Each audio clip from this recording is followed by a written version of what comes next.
ओम श्री गुरुवे नमः। भाइयों और बहनों, सभी को प्रणाम। मरणोत्तर जीवन, तथ्य और सत्य की इस श्रृंखला में हम आज के स्वाध्याय में सदैव याद रखने योग्य क्या है, इसके बारे में जानेंगे। ऐसा क्या है जिसे हमें सदैव स्मरण रखना चाहिए? स्मरण या याद रखने योग्य केवल दो ही हैं, पहला ईश्वर और दूसरा हमारी मृत्यु। ये दोनों शाश्वत हैं, सत्य हैं। मृत्यु ही हमारे जीवन का अंतिम सत्य है। इसे हम जितना स्मरण रखेंगे, मृत्यु हमारे लिए उतनी ही सुखद होती चली जाएगी। जिसे मृत्यु का स्मरण रहता है या भगवान का स्मरण रहता है, वह अपने जीवन को कभी भी गलत कार्यों में खर्च नहीं करता, अपने कर्तव्य से मुंह नहीं फेरता। हमें मृत्यु का केवल स्मरण ही रखना है, चिंता नहीं करनी है। चिंता तो अवसाद और तनाव पैदा करती है। जो सदैव अपनी मृत्यु का स्मरण रखते हैं, वे व्यक्ति अपने जीवन का एक क्षण भी बर्बाद नहीं करते। अपने जीवन के प्रत्येक कर्तव्य को तत्परता से पूरा करने में लगे रहते हैं। इस बात का प्रयत्न किया करते हैं कि मृत्यु आने से पूर्व ही अपने सारे कर्तव्यों को पूरा कर लिया जाए, जिससे कि उस समय किसी कर्तव्य का उत्तरदायित्व आपूर्ति की दिशा में दबाव न डाल सके। जिस प्रकार कर्तव्य परायण व्यक्ति जीवन में असत्कर्मों से बचा रहता है, उसी प्रकार कर्तव्यहीन व्यक्ति अकर्मों में ही लगा रहता है। सत्कर्मों का द्वारा पाप का संचय करते रहने वाले व्यक्ति का मृत्यु से भयभीत होना स्वाभाविक ही है। वह जानता है कि जिस समय मृत्यु आकर उपस्थित होगी, उस समय जीवन भर किए गए पापों के चित्र सामने आ जाएंगे, जिससे पश्चाताप की भयानक अग्नि में हमें जलना होगा। एक असहनीय यंत्रणा के बीच शरीर का अंत होगा। तब ऐसा कोई अवकाश शेष न रह जाएगा जिसमें उन असत्कर्मों का ताप सत्कर्मों से कम किया जा सके। यंत्रणा के बीच गर्हित अंत होने से शरीर उपरांत प्राप्त होने वाली गति भी गर्हित होगी, जिसे पता नहीं कितने युगों तक भोगना पड़े।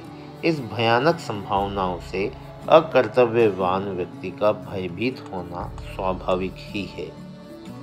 मनुष्य जीवन का एक एक क्षण अमूल्य है। यह धर्म, अर्थ, काम, मोक्ष आदि पुरुषार्थों को प्राप्त कर लेने का सुअवसर है। केवल शरीर ही एक ऐसा साधन है जिसे भगवत प्राप्ति का उपाय किया जा सकता है। अन्य सारी योनियां भोग योनियां हैं, उनमें भगवत प्राप्ति का उपाय नहीं किया जा सकता। इसको प्रमादवश नाना प्रकार के नरकदायक भोगों में नष्ट कर देना बहुत बड़ी हानि है। जीवन काल में जिन कार्यों, संस्कारों तथा वृत्तियों या आदतों को अभ्यास द्वारा प्रमुख बनाया जाता है, वही मृत्यु के समय चलचित्र की भांति मनुष्य के सम्मुख चक्कर लगाया करते हैं। उस समय मनुष्य उस स्मरण की भीड़ भाड़ में अपने सत्कर्मों को ढूंढने का प्रयास करता है। यदि उसने सुकृत किए हैं तो वे उसके स्मृति पटल पर आकर मित्र की तरह उसे सहारा देते हैं, जिससे अनंत पथ के यात्री को बड़ी सांत्वना मिलती है और वह सुख शांति पूर्वक शरीर त्याग कर सदाचार के अनुसार सुंदर लोक की प्राप्ति करता है।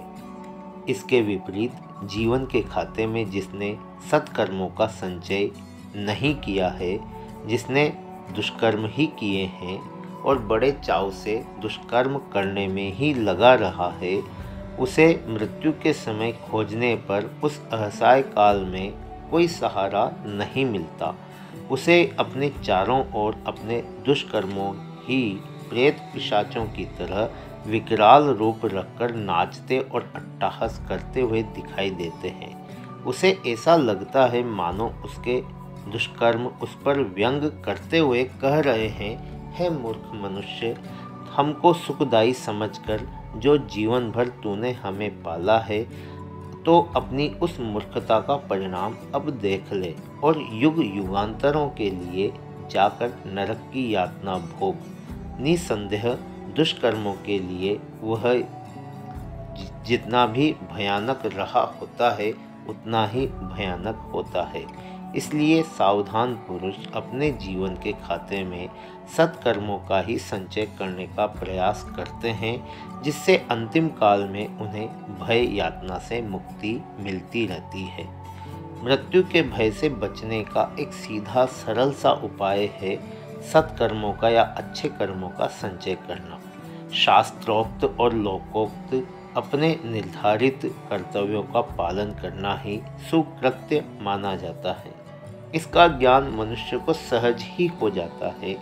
किसी को दुख न देकर यथासंभव सुख देना संसार के सभी सत्कर्मों का मूल आधार है। इसका अभ्यास करते रहने से जीवन के खाते में सत्कर्मों की पूंजी इकट्ठी होती रहती है, जो कि उस कठिन काल में एक विशाल संबल बनकर मनुष्य का विस्तार किया करती है। सामान्यतया सुख समझकर जो अबोध व्यक्ति भोग परायण बने रहते हैं वे बड़ी भूल करते हैं। मनुष्य जीवन की विशेषता है भगवत चिंतन परायण बने रहना। भोगों के चिंतन अथवा उनको प्राप्त करने के उपायों में लगा हुआ मनुष्य अपनी आदतों और वृत्तियों को दूषित कर देता है, संस्कार बिगाड़ लेता है, जिससे उसका चित्त सत्कर्मों की ओर उन्मुख नहीं हो पाता। जो व्यक्ति भगवत चिंतन अथवा अच्छे कर्म परायण न रहकर केवल भोगों में ही निरत रहता है, वह शरीर से मनुष्य होता हुआ भी गुण कर्म स्वभाव से पशु की भांति ही होता है। मनुष्य की भोग परक पशु प्रवृत्तियाँ उसके पतन एवं विनाश का कारण बनती है। भोग प्रवृत्तियों के पोषण से मनुष्य मृत्यु के उपरांत निकृष्ट योनियों में भ्रमण करता हुआ नारकीय यातना पाता है। जिस पुण्य पूंजी से वह मनुष्य शरीर का अधिकारी बना होता है वह भी नष्ट हो जाती है। उसके फलस्वरूप वह निकृष्ट गतियों में जा गिरता है। मनुष्योत्तर योनियों के जीव कर्म के अधिकारी नहीं होते। उन्हें केवल उन योनियों में अपने कर्मों का फल ही भोगना पड़ता है। कर्म का अधिकार न होने से उसे किसी प्रकार का कर्म दोष लगने का प्रश्न ही नहीं उठता। अस्तु वह स्वभावतः एक योनि से दूसरी योनि के उस अंतिम अवसर में आ पाता है जिसमें वह कर्मों का अधिकारी होकर अपनी मुक्ति का प्रयास कर सकता है। इसी सुविधा के कारण वह अन्य पशु पक्षियों की तरह कर्म फल से मुक्त नहीं होता। कहने का मतलब यह है कि मनुष्य जीवन के अतिरिक्त और सभी योनियों में कर्म फल ही भुगतना पड़ता है, नए कर्म नहीं किए जा सकते। इसीलिए मनुष्य के शरीर को कर्म योनि कहा जाता है। इसलिए मनुष्य को अपनी इस मानव जीवन में अपनी मुक्ति का प्रयास करना चाहिए, अथवा अपने कुकर्म पे पड़कर पुनः 84 लाख योनियों में लौट जाए, यह बिल्कुल भी ठीक नहीं है। इस प्रकार मानवेतर योनियों का भ्रमण जीव की प्रगति का सूचक है, जिसकी की पराकाष्ठा मानव योनि की प्राप्ति है, जबकि मानव की मृत्यु उसकी मुक्ति अथवा अधम योनियों में पुनरावर्तन का हेतु होती है।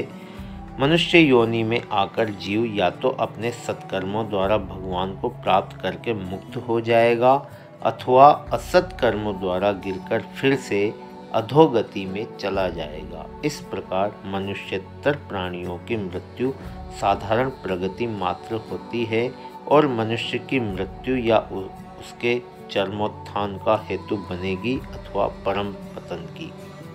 मृत्यु से डरना एक लज्जाजनक कायरता है। इस कायरता का समावेश होता उन्हीं में है जो इस दुर्लभ मानव जीवन का सदुपयोग नहीं करते। जो इस दुर्लभ मानव जीवन का सदुपयोग नहीं करते, इसे अकर्तव्य कर्मों तथा भोग लिप्सा में ही नष्ट कर डालते हैं। जो बोधवान व्यक्ति मानव जीवन की दुर्लभता तथा उसके मूल्य महत्व को समझते हुए अच्छे कर्मों में इसका सदुपयोग किया करते हैं, उन्हें मृत्यु का स्मरण आनंददायक लगता है। उन्हें अपने सत्कर्मों के बल पर यह विश्वास रहता है कि जिस पुण्य पूंजी को उन्होंने संचित किया है वह भव सागर की उतराई के लिए पर्याप्त है। अपने पुण्य के बल पर वे इस भव सिंधु को पार कर अपने अंतिम लक्ष्य परमात्मा को प्राप्त जरूर कर लेंगे।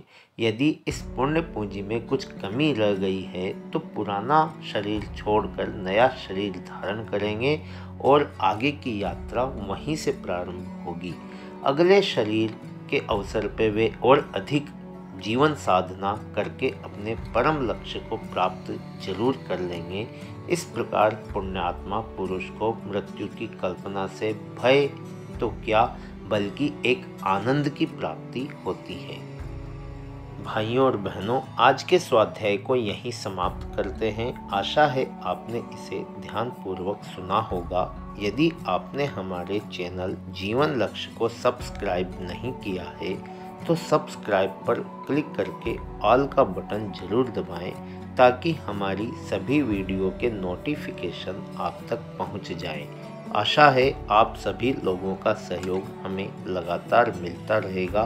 इसी अपेक्षा के साथ आप सभी का बहुत बहुत धन्यवाद। ओम शांति।